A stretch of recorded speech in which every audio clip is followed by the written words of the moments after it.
कहते हैं रावण जितना विद्वान आज तक इस पृथ्वी पर पैदा नहीं हुआ है। वह खगोल शास्त्र, ज्योतिष शास्त्र एवं चारों वेदों का ज्ञाता था। रावण के पिता ऋषि और माता एक राक्षस कुल से थी। जन्म के समय ही वह इतना भयानक था कि पहली बार देखने पर उनके पिता भी भयभीत हो गए थे। रावण कितना विद्वान था, इस बात का अंदाजा आप कुछ इस प्रकार लगा सकते हैं कि जब वह कैलाश पर्वत को उठाने का प्रयास कर रहा था तो महादेव ने अपना एक पैर कैलाश पर्वत पर रख दिया, जिससे रावण की अंगुली दब गई। कहते हैं दर्द से राहत पाने के लिए उसने खड़े खड़े ही शिव तांडव स्तोत्र की रचना कर डाली, जिसने क्रोध में आए हुए महादेव को भी पल भर में शांत कर दिया। आपको जानकर हैरानी होगी कि रावण द्वारा गाए गए श्लोकों में से कुछ का अर्थ तो आज तक बड़े बड़े विद्वान भी नहीं जान पाए हैं कि आखिर वो कौन से श्लोक थे जिन्होंने महादेव को भी शांत होने पर मजबूर कर दिया था। जब रावण मृत्युशैया पर था तब भगवान राम ने भी लक्ष्मण को रावण के पास ज्ञान अर्जित करने को कहा था। रावण अपने समय का बहुत बड़ा वैज्ञानिक भी था, जिसका उदाहरण है पुष्पक विमान द्वारा अंतरिक्ष का भ्रमण करना। इससे पता चलता है कि उसे विज्ञान की काफी परख थी।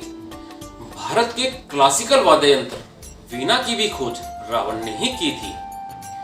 रावण एक आदर्श भाई और एक आदर्श पति भी था। एक तरफ उसने अपनी बहन शूर्पणखा के अपमान का बदला लेने के लिए इतना बड़ा फैसला लिया जो उसकी मृत्यु का कारण बना। दूसरी तरफ रावण अपनी पत्नी को बचाने के लिए उस यज्ञ से उठ गया था, जिससे वह राम सहित उसकी पूरी सेना को तबाह कर सकता था।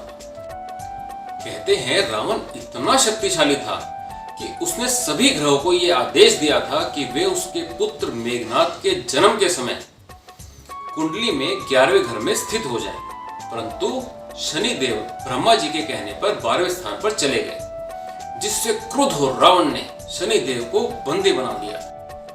वाल्मीकि रामायण के अनुसार रावण अपने रथ में घोड़ों की जगह गधों का प्रयोग करता था। जब लंका पर पुल बांधने के बाद सेतु पूजन हेतु श्री राम ने रामेश्वरम महादेव की स्थापना की, तब जामन ने सुझाया कि शिवलिंग की स्थापना की है प्रभु, तो किसी बड़े पंडित से पूजन करवाइए।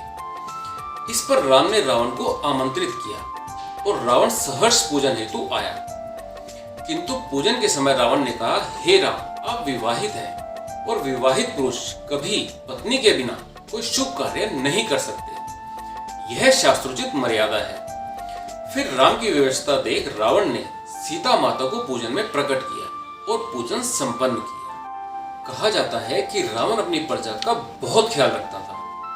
रावण की मृत्यु के पश्चात उनके शव को नागकुल के लोग अपने साथ ले गए थे। जिस गुफा में रावण का शव रखा गया वह रैगला के जंगलों में 8000 फुट की ऊंचाई पर स्थित है।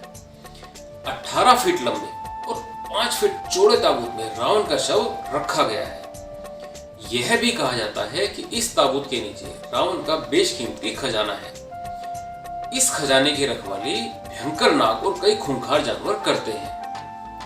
हर हर महादेव।